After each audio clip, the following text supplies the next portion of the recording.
Hi everyone! Good evening!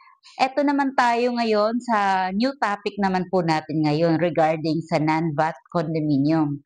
So ano po ba yung non-VAT condominium? Ano po bang magiging advantage po kapag nag-invest po kayo ng non-VAT condo units? So, ang BIR po ay nag-increase na po ng non-VAT exempt na 3,600,000 po.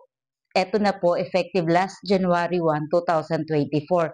Former kasi po, ang non-VAT pa nating condo is 3,199,200. So, ngayon po, tinasa na po. So, ano pong magiging advantage po nito? So, kung bumili po kayo ng 3,600,000 na worth na condo unit or any residential dwellings like house and lot na worth 3.6 million, exempted po ito sa 12% VAT. So ngayon po, halimbawa, na i-purchase niyo na po yung 3.6 million, so diretso na po yun kung ano yung required na down payment ng developer, like for example, 20%, 15%, so hindi po yun magbabago ang price ng pinaka-unit price ng condo. Unlike po, pag vatable na po ang condo units na nabili nyo, halimbawa po 4 million na ang nabili nyong condo, so may VAT na po tayo nito na 12%.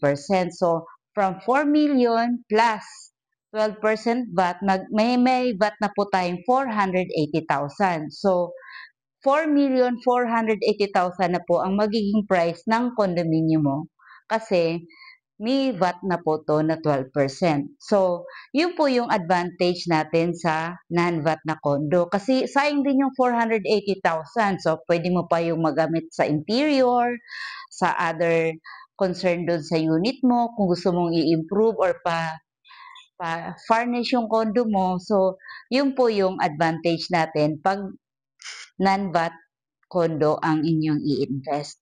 So, may nagtanong din po na, bakit naman po, Miss Vilma, yung parking namin na nabili namin 800,000 lang ay may VAT na po, may 12% VAT. So, yan naman po ay pag-usapan natin sa susunod kong video. So, sabay-sabay nating alamin ang mundo ng real estate. This is Vilma Saito, Real Estate Broker. Thank you po and God bless. Bye for now. Follow for more.